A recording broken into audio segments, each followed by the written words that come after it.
de Deus o privilégio de ser escolhido. Quem quer ser um instrumento nas mãos de Deus? Amém?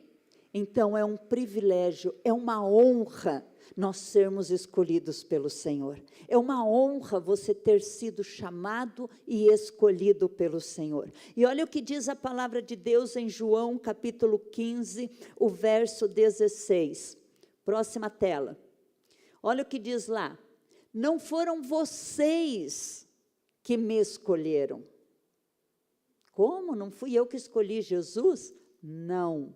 A palavra de Deus está dizendo, não foi você que me escolheu.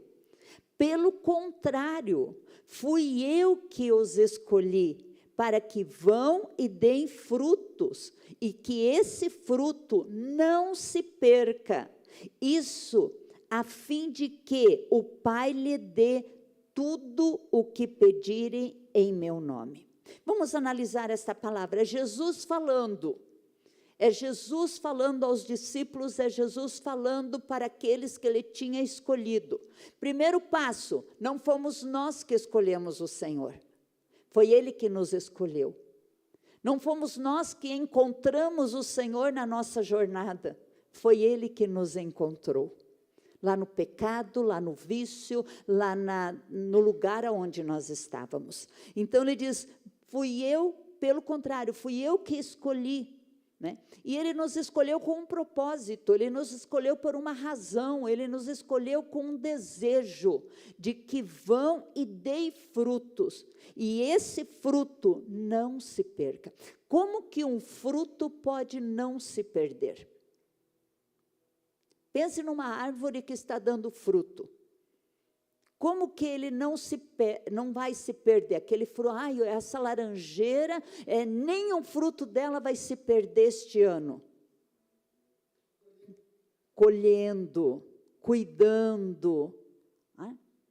É dessa forma que não se perde um fruto, com o cuidado. Por isso que Jesus diz aqui, deem fruto e que este fruto não se perca. Por quê? Porque este fruto precisa de cuidado. E é isso que acontece dentro das células, cuidado.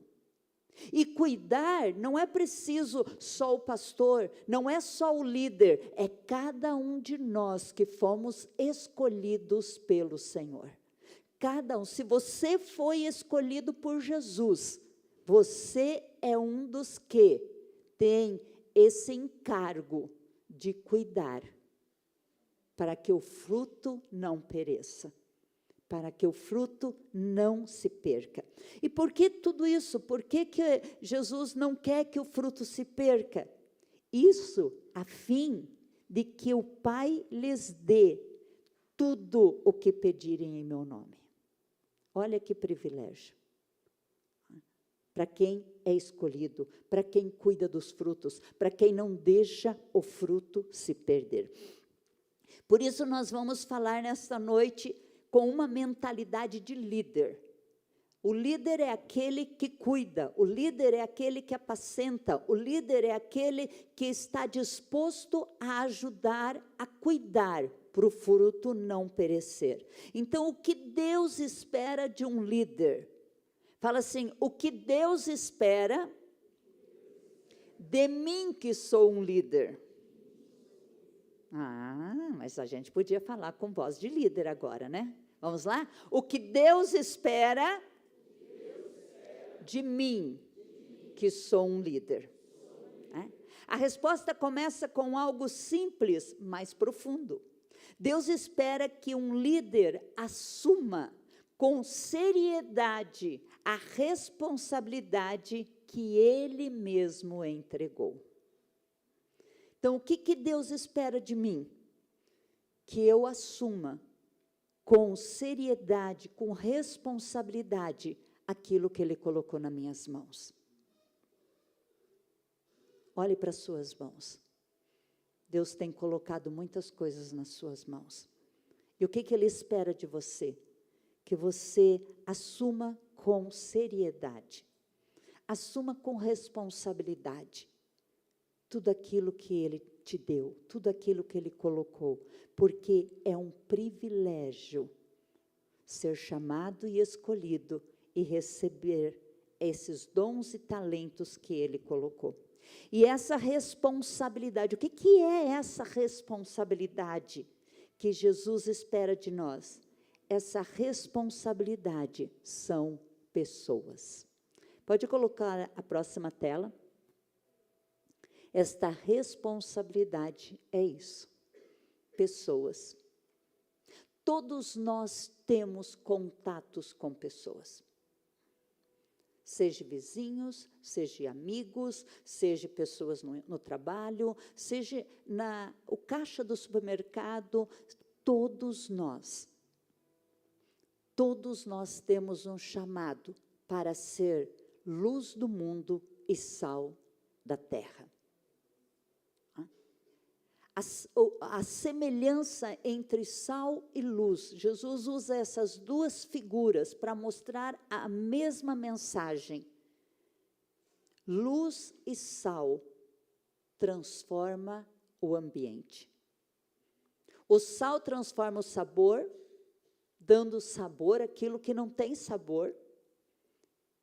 E a luz transforma o ambiente, o lugar, trazendo claridade no meio da escuridão. Quantas pessoas estão à sua volta que estão vivendo sem sabor? E você é o sal que vai dar o sabor. Quantas pessoas em sua volta que estão vivendo na escuridão? E você é a luz que vai mudar essa história e este ambiente. O autor de Hebreus nos lembra de que líderes espirituais velam pelas almas, velam pelas pessoas, velam pelas almas daqueles que foram confiados a eles. O que é velar pelas almas? É se compadecer pelas almas. É se compadecer. Eu tenho que me compadecer por todos? Não. Só por aqueles que Deus confiou a você. Aquelas pessoas que estão próximas, aquelas pessoas que Deus fez com que você se conectasse com elas de alguma forma. Isso não é uma linguagem simbólica, é real. Então, Hebreus 13:17, tela 4, veja o que a palavra de Deus diz a respeito de liderança. E o que é seguir um líder? Diz assim: obedeçam aos seus líderes e sigam as suas ordens, pois eles cuidam sempre das necessidades espirituais de vocês, porque sabem que vão prestar contas diante de Deus. Se vocês obedecem, eles farão o trabalho com alegria. Mas se vocês não obedecem, eles trabalharão com tristeza, e isto não ajudará vocês em nada. Olha o que o autor, a carta dos Hebreus está nos ensinando. Obedeça os seus líderes para quê? Qual o motivo de obedecer? Para que o trabalho dele seja com alegria, com prazer, pronto. Por quê? Porque se não for dessa forma, se não for no meio da obediência, vai ser no meio da rebeldia. E se for no meio da rebeldia, isso não ajudará vocês em nada.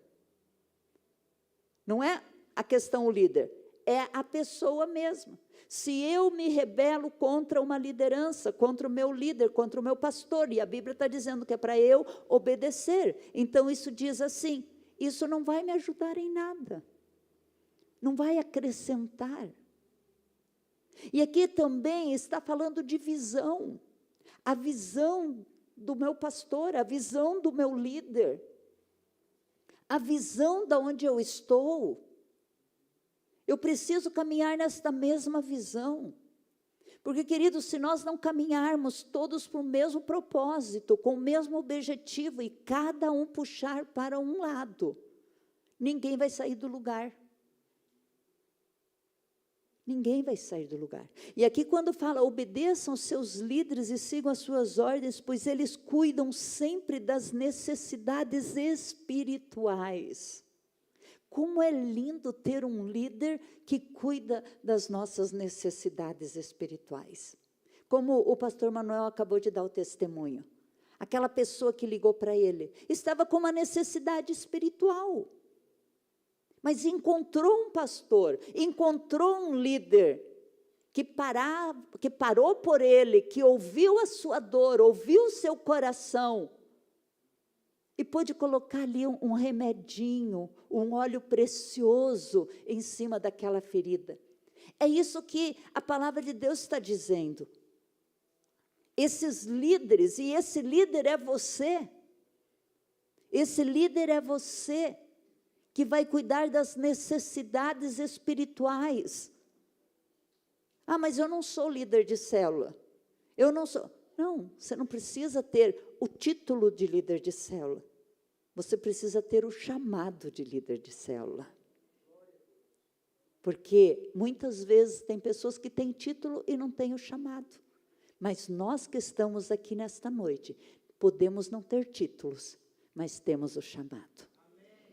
De cuidar de vidas, de tocar em vidas, de colocar o bálsamo, como bom samaritano, que encontrou aquele homem no caminho, e colocou o óleo sobre as suas feridas, e levou aquele homem para um lugar seguro.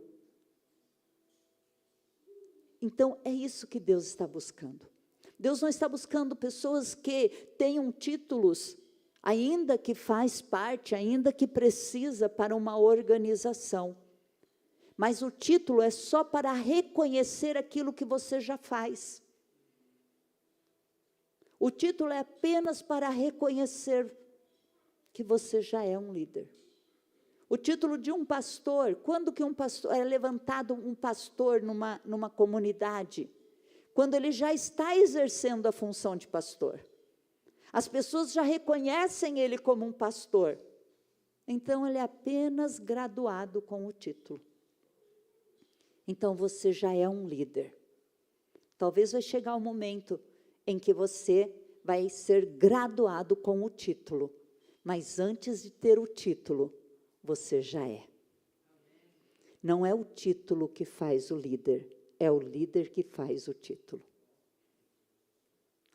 Amém? Continuando aqui.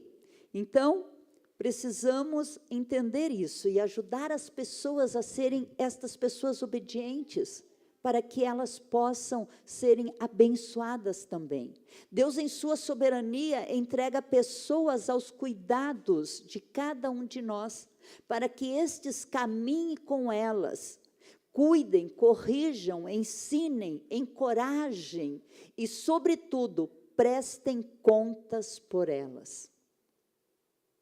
Pense aí um pouquinho nas pessoas que estão próximas de você.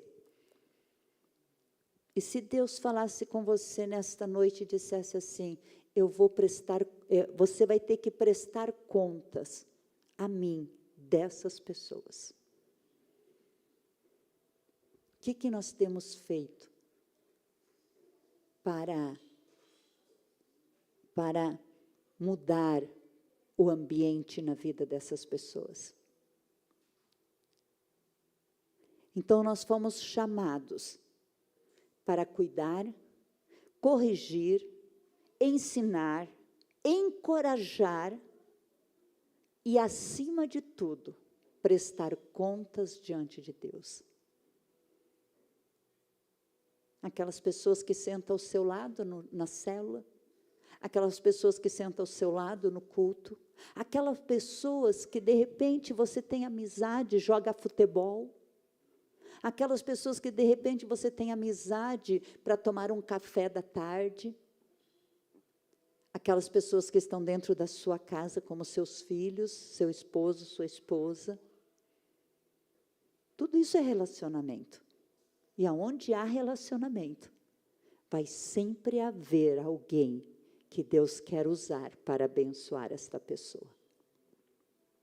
A liderança, portanto, não é algo que se busca por interesse pessoal ou por um senso de competência humana.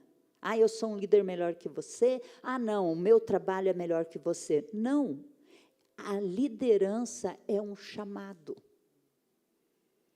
um encargo, um privilégio que vem carregado de temor. Pode colocar a próxima tela? A liderança é um chamado, é um encargo, um privilégio que vem carregado de temor. A liderança no reino não é sobre controlar ou sobre ser visto, é sobre servir aqueles que Deus colocou sobre os seus cuidados, servindo como um pastor que vela com um zelo por cada ovelha. O que é esse encargo? É sentir a dor, é sentir a alegria do coração do outro, a dor do coração do outro. É poder ser um suporte para ajudar aquela pessoa a permanecer firme em Jesus. E sabe, queridos, que muitas vezes a gente faz muitas coisas no reino, e com certeza já aconteceu isso com você também, de você dar a palavra para alguém, de você tocar em alguém, de você orar por alguém até mesmo no seu secreto. E de repente você pensa, isso passou, esqueci. Mas a gente assistiu um videozinho esses dias que me chamou bastante atenção. De um casal que, quando eles casaram, eles foram para uma aldeia. E chegaram na aldeia com a intenção de evangelizar aquela aldeia. Mas chegando lá, eles encontraram muita resistência. Ninguém aceitava, o chefe da aldeia não aceitou, e encontraram muita resistência, mas eles continuaram morando ali por um tempo. E nesse tempo, então, a mulher tinha um menino que sempre ia lá fazer serviço para ela, enfim, estava sempre na casa dela. Ela evangelizou esse menino. Apenas este menino, de uns 12 anos talvez. E diz que essa mulher daí foi embora da aldeia e faleceu aos 27 anos. Uma história verídica. Faleceu aos 27 anos. E com o passar dos anos, esse menino se tornou um dos maiores evangelistas daquela época. Ela não chegou a ver o fruto do seu trabalho, mas o fruto do seu trabalho estava registrado diante do Senhor. Um menino. Tem o testemunho também de um pregador, mais ou menos da década de 80, Maurice Cirulo, talvez você já ouviu falar. Ele era um evangelista, ele fazia curas maravilhosas, campanhas de cura, e um dia eu ouvi o testemunho dele, ele diz assim, todo o fruto que eu der no reino vai ser dividido com uma mulher. Ele era um menino de orfanato, cresceu no orfanato, e a cozinheira do orfanato falou de Jesus para ele. E ele se tornou um grande evangelista. Então, ele dizia que o galardão dele era dividido com ela. Porque se ela não tivesse falado de Jesus para ele, talvez ele não estaria ali curando os enfermos como ele estava. Então, muitas vezes a gente quer multidão. A gente acha que pregar o evangelho é reunir multidão, subir no púlpito, colocar os homens terno e gravata, as mulheres um salto dessa altura para poder evangelizar. Não, uma pessoa que eu tenho um encargo por ela, que eu intercedo por ela, que eu toco nela, que eu possa falar de Jesus para ela, pode se tornar um grande evangelista lá na frente. E aí você fazer parte deste chamado e deste ministério. Pensa que lindo? Eu fico imaginando essa mulher que evangelizou esse menino, quando ela chegar lá, ela vai dizer, ai Jesus, eu não tive tempo, eu faleci aos 27 anos, não tive muito tempo de ganhar almas. E aí o Senhor vai mostrar assim aquela multidão e vai dizer, Todos estes você ganhou, porque evangelizou um menino. Que lindo, né? Pensa que surpresa maravilhosa. Pensa você pensar que nunca fez nada, mas você alcançou alguém, você tocou em alguém, você abençoou a vida de alguém. E esse alguém está levando o seu legado para outras nações. Fazemos parte de um reino, fazemos parte de tudo isso.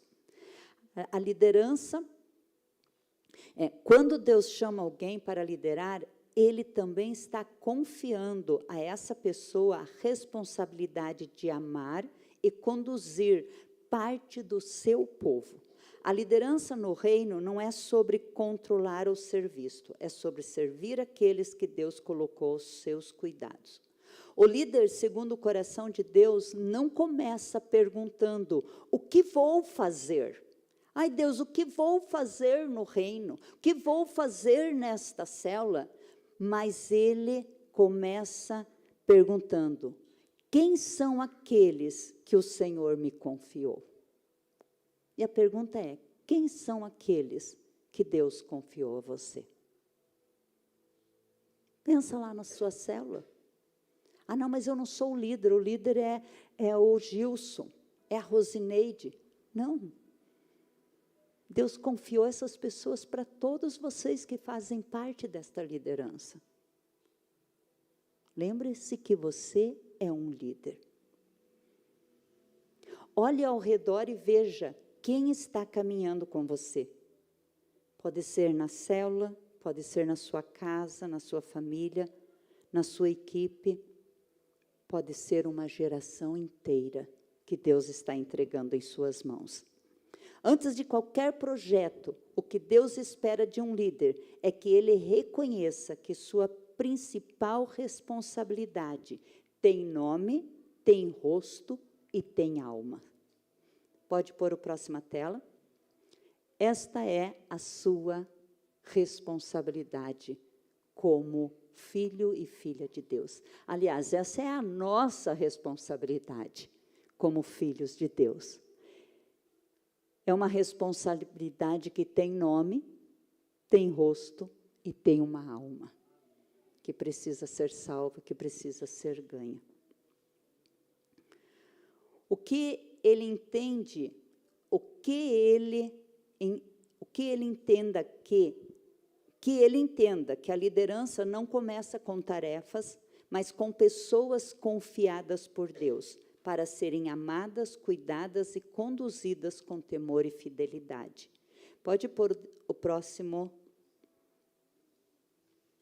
Agora, quem são as pessoas que Deus confiou a você e como você tem cuidado delas, como alguém que prestará contas ao Senhor? Curva a sua cabeça por um momento e pense nisso. Se você não sabe quem são, pergunta ao Senhor. Fala: Senhor, quais são as pessoas que o Senhor tem me confiado? Quais são as pessoas que têm estado próximo de mim? Lembra lá na sua célula. Quem é que senta ao seu lado? Quem é que compartilha, às vezes, uma dor no seu coração? Pede uma oração?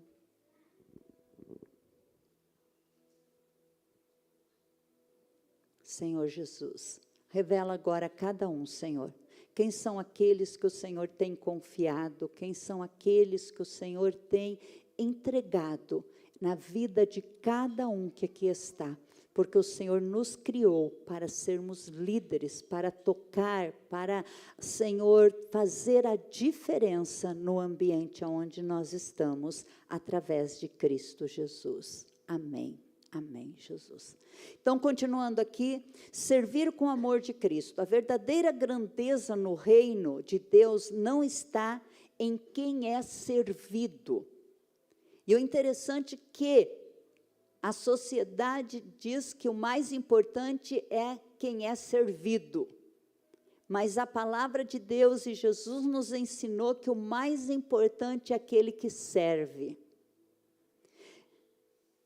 Ele, além de nos ensinar, ele nos deu o exemplo que a liderança cristã é fundamentada no amor prático. E ele mesmo afirmou: quem quiser ser o primeiro entre nós, será servo de todos. Cada ato de serviço é uma oportunidade de refletir a luz de Cristo e apontar para o amor do Pai. Olha só, cada ato de servir. Não de ser servido, mas de servir. Não há ministério mais parecido com o de Jesus do que aquele que se ajoelha para lavar os pés dos outros. Pode colocar a próxima tela? Isso Jesus fez. João capítulo 13 nos fala que já estava próximo o tempo da crucificação. Era o último momento em que Jesus estava passando com os discípulos. Logo depois daquele momento, ele seria preso, ele seria açoitado, ele iria para a cruz. E eu fico pensando, se um de nós soubéssemos que hoje seria a nossa última reunião e a partir de amanhã nós iríamos ser presos, nós iríamos ser açoitados, como que nós iríamos nos conduzir nesta última reunião? Lamentando, chorando, e todo mundo em volta, e orando para Deus fortalecer, e tudo isso. Mas Jesus não. Diz que ele tirou a capa, pegou uma bacia, e começou a lavar os pés dos seus discípulos. Começou a mostrar o que era ser um líder. Líder é lavar os pés uns dos outros. Líder é bacia e toalha. Liderar no reino é ser o primeiro a amar, o primeiro a levantar e o primeiro a se doar. Isto é liderança. Não é cargo, liderança é posição. Liderança é quando eu decido servir a Deus, servir ao meu Senhor. O mundo valoriza títulos, o céu valoriza a bacia e as toalhas. Enquanto muitos correm para ocupar posições, Jesus nos convida para ocupar corações. Que é bem melhor do que posição. Com compaixão e humildade, servir é o caminho mais curto entre uma vida comum e uma vida significativa. Se você quer ter uma vida com propósito, uma vida que tenha significado, sirva. Sirva o próximo. E às vezes você vai servir até aqueles que não são dignos de serem servidos. A questão não é quem você serve. A questão é o seu ato de obediência em querer servir. Outro ponto que nós vamos entrar é a ação prática. Porque, queridos, tudo na nossa vida se resume na prática. Ele só tem valor, por exemplo, uma pessoa que está estudando para medicina, estuda lá 6, 7 anos, mas quando que esse ensino vai ter valor para ela? Quando ela for para a prática. Porque ela pode fazer 7 anos de medicina e não ter a prática da medicina. Então, tudo na nossa vida é assim, inclusive na nossa vida espiritual. Então, ação prática. Qual é a ação prática de servir como Jesus? Escolha uma forma concreta de servir alguém. Pode ser ouvir sem julgar, ajudar em uma tarefa, dar uma palavra de encorajamento ou um presente simples, mas cheio de propósito. Ore antes de servir e depois que você serviu, agradeça a Deus pelo privilégio de ser canal da sua luz.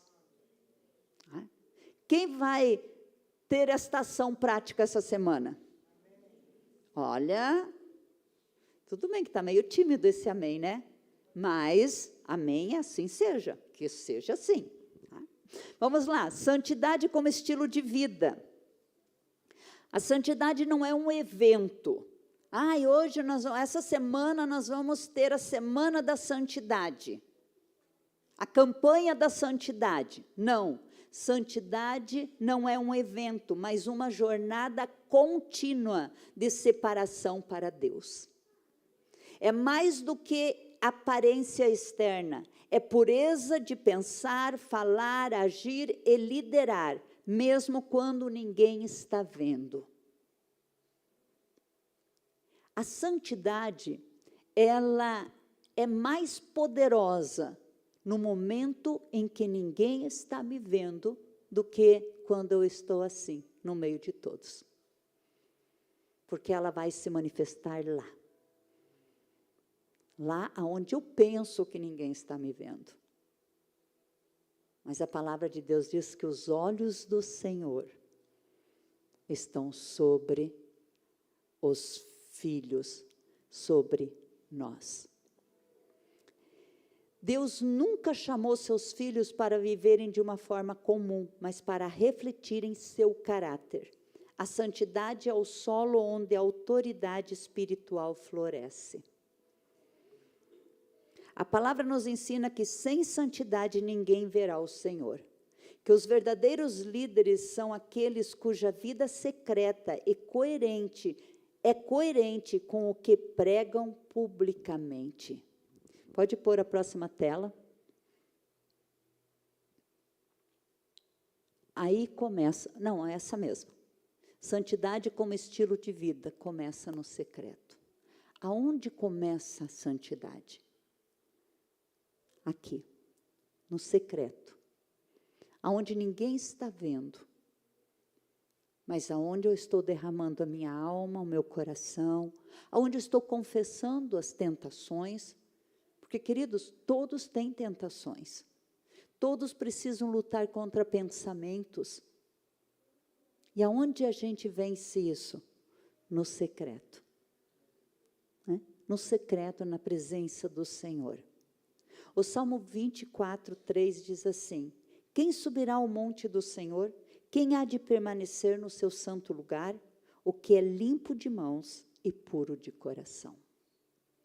É esse que permanece na presença do Senhor.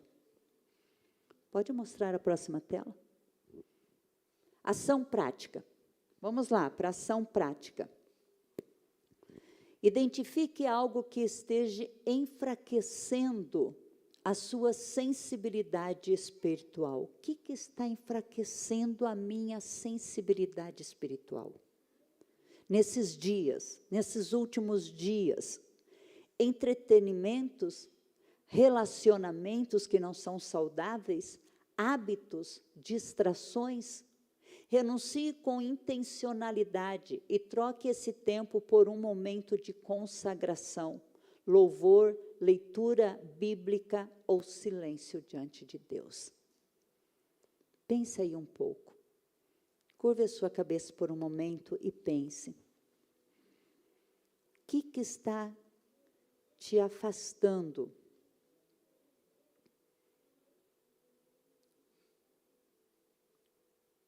nesses últimos dias?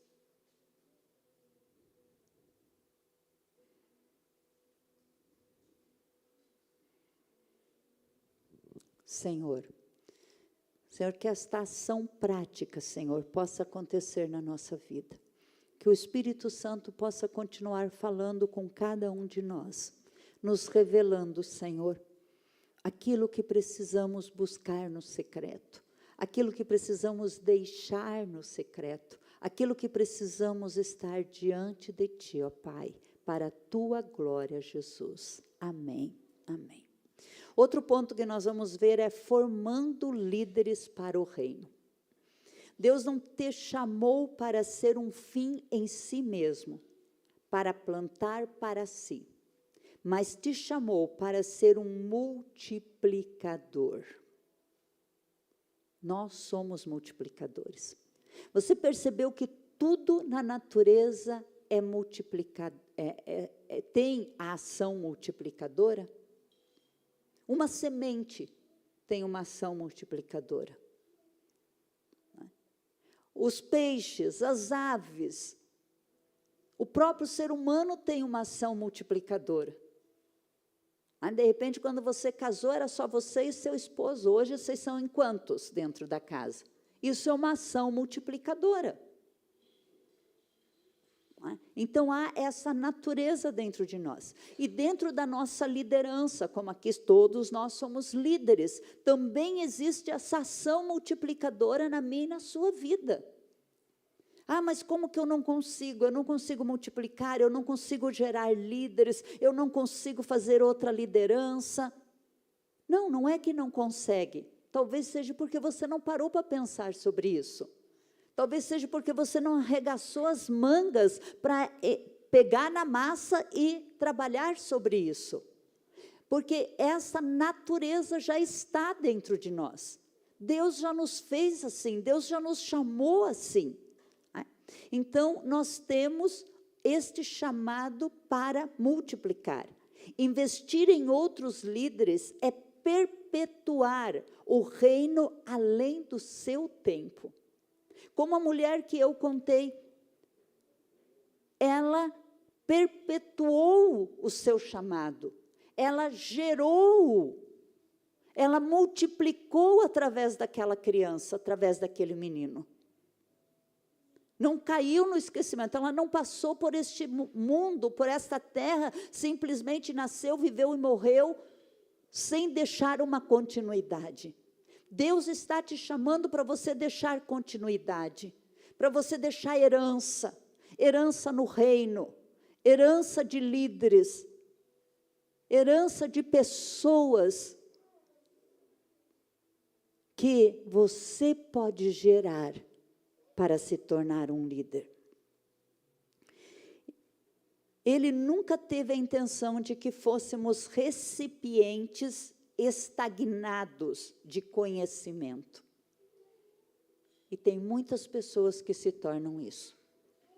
Um vaso lindo, cheio de conhecimento, mas que não sai do lugar. Então, o melhor é ser um vaso de barro, cheio de conhecimento, mas que possa fazer outro vaso de barro. Aquele líquido enche esse vaso e vai derramando no outro vaso. É isso que nós precisamos ser. Fomos chamados para ser canais, instrumento de multiplicação. O apóstolo Paulo, ao escrever a Timóteo, deixa claro um princípio fundamental do reino. Pode colocar a próxima tela? Não, pode voltar naquela. Ó, formando líderes para o reino. É isso que nós somos.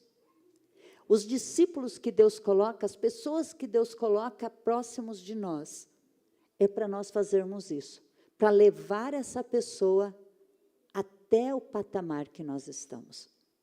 Porque, queridos, olha que interessante. Somos líder. O líder está sempre num patamar acima, tocando em alguém. Vem, Júlia, vem aqui, faz favor. A Júlia é minha discípula. E eu quero trabalhar na vida dela. Eu quero ministrar no coração dela. Eu quero ensinar a Júlia, porque eu quero que ela esteja no mesmo nível que eu.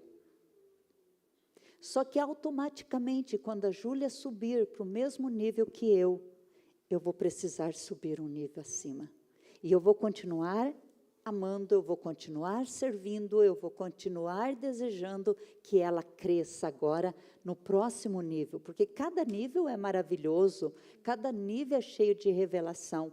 Se a Júlia conseguiu, se o meu discípulo, a minha discípula conseguiu estar no mesmo nível de entendimento, de amor, de compaixão do que eu, automaticamente o Espírito Santo vai me levar para cá. E quando ele me leva para cá, eu quero que a minha discípula também esteja comigo. Isso é fazer discípulo.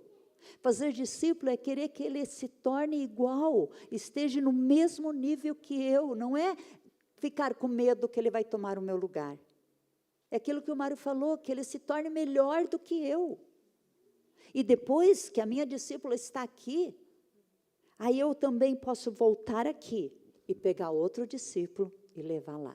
E ela também agora já esteve lá, Agora nós somos nós duas, trazendo discípulos para o próximo patamar, e levando, e levando, e levando. E assim nós vamos vencendo, né, Júlia? Obrigada. Então, é isso fazer discípulo, é isso que está acontecendo ali, ó.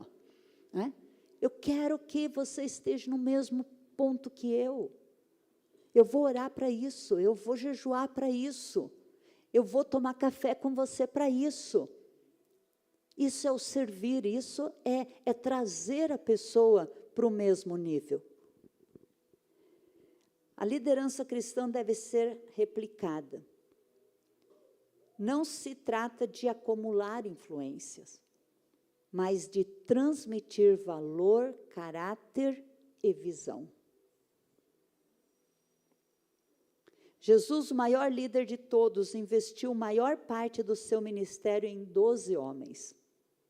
E olha que Jesus sempre tinha que fazer uma escolha, ou estar com os 12, ou estar com a multidão. O problema é que hoje, muitos líderes só querem estar com a multidão, não querem estar com os 12. Porque os 12 dão mais trabalho do que a multidão. Mas é os 12 que vão ouvir o ID, é os 12 que vão abraçar a causa, é os 12 que vão caminhar e levar o evangelho avante. Seu impacto foi tão profundo que séculos depois, ainda vivemos os frutos deste discipulado intencional. Pensa, eu e você somos frutos desses 12 discípulos. Será que nós somos frutos de Pedro, de João, de André? Nós somos os frutos deles. E isso é maravilhoso. A multiplicação é uma evidência de maturidade espiritual. Líderes frutíferos não se contentam em brilhar sozinhos. Eles acendem outras tochas, como está escrito. Assim como o ferro. Eu acho que tem esse versículo. Pode passar. Provérbios 27, 17. Assim como o ferro afia o ferro, o homem afia o seu companheiro. Juntos vamos nos afiando, juntos vamos crescendo. Isso não significa que não vamos ter problemas, não vamos ter divergência em pensamentos, mas tudo isso é para nos afiar, porque esse ferro precisa estar bem afiado no reino de Deus. E ainda João 15, 8, Jesus afirma, nisto é glorificado meu Pai, que deis muito fruto, e assim sereis meus discípulos.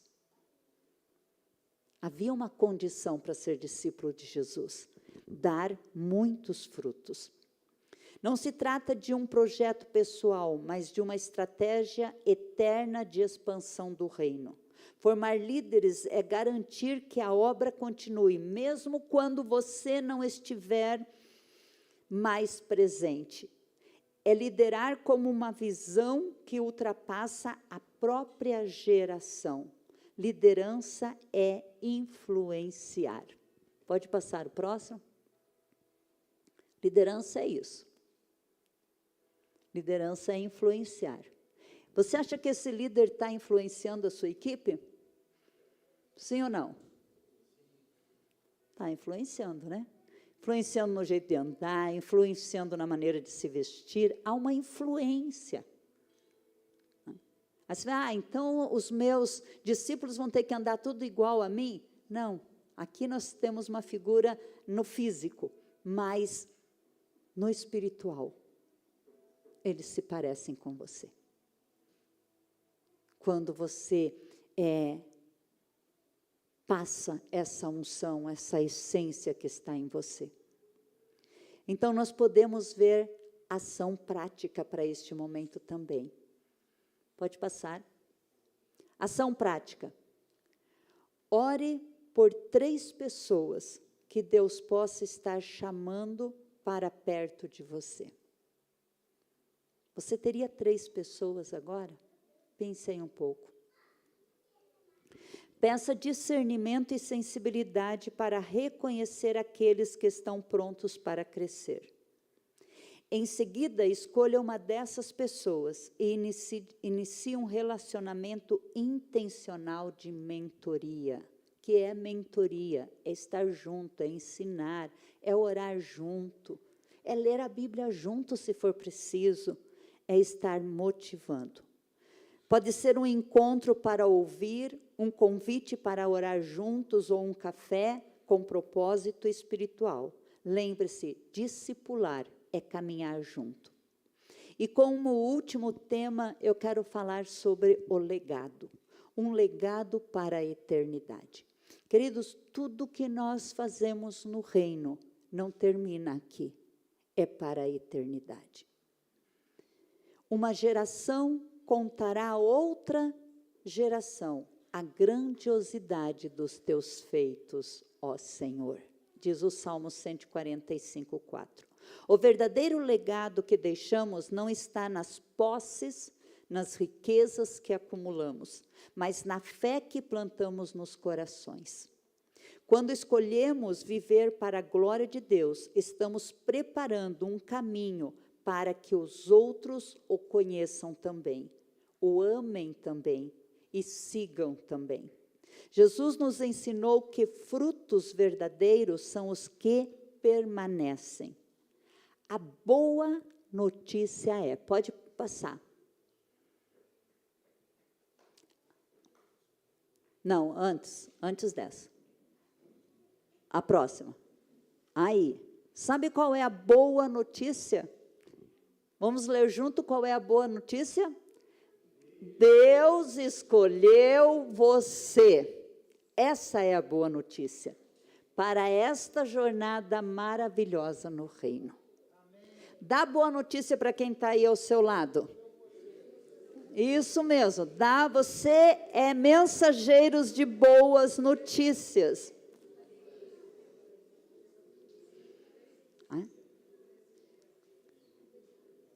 E o próximo, para encerrar, diz assim, Isaías 6:8, oração de um jovem, uma pessoa que entendeu o propósito de Deus na sua vida. Em seguida, ouvi o Senhor dizer, quem é que eu vou enviar? Quem será o nosso mensageiro? Então respondi, aqui estou, envia-me a mim. Vamos se colocar em pé? Pode deixar este versículo. E eu quero que você leia ele e ouça o Senhor dizendo, queridos, este clamor de Deus continua. Deus chamou Isaías. Depois, com o tempo, Deus chamou os profetas. Deus chamou o próprio Filho Jesus. Deus chamou os 12. Depois Deus chamou a igreja, que foi formada a partir de Atos. Continuou o chamado e ele chegou até aqui, até hoje. Até esse momento, para mim e para você. Então, nós podemos dizer, vamos ler todos juntos, mas declarando mesmo. Em seguida, ouvi o Senhor dizer, quem é que eu vou enviar? Quem será o nosso mensageiro? Então respondi, eis-me, aqui estou eu, eis-me a mim. Aqui estou, envia-me a mim. Então, dê a mão para quem está próximo de você. E começa, como igreja, como corpo, dizer, Senhor, aqui nós estamos. Aqui nós estamos, Senhor. Aqui nós estamos, Deus. Talvez você possa declarar, dizer, Senhor, eu não sei como fazer, eu não sei como iniciar, mas eu só quero dizer, eis-me aqui. Eis-me aqui, envia-me a mim. Envia-me a mim, Senhor. Envia-me a mim na minha casa. Envia-me a mim no meu trabalho, na minha escola.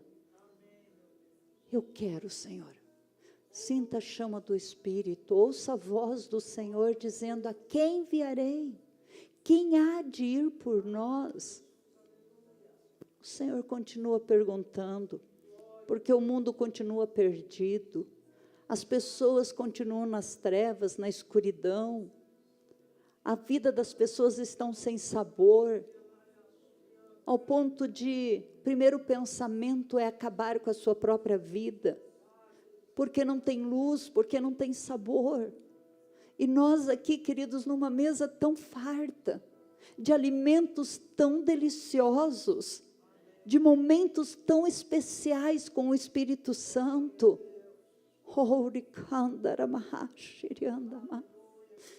Que o Senhor traga em nosso coração um temor, um amor pelas almas.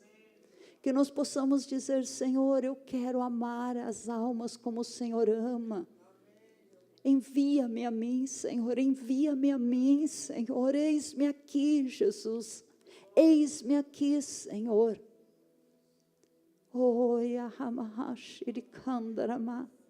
Senhor, nesta noite, ó Pai, diante da Tua palavra que é viva e é poderosa e é eficaz, Senhor, nós queremos abrir o nosso coração para Ti, ó Pai.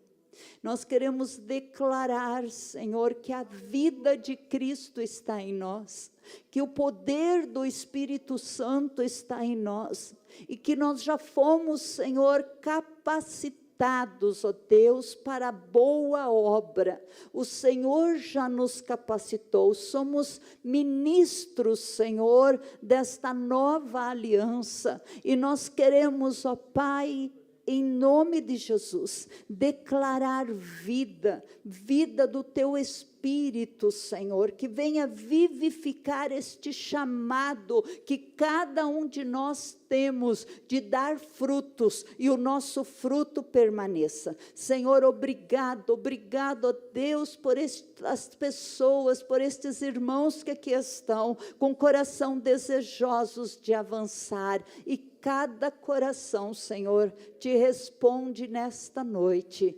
eis-me aqui, envia-me a mim, Senhor. Em Cristo Jesus nós te louvamos. Amém, amém, amém. Que você saia nesta noite com a unção da frutificação para o reino. Amém?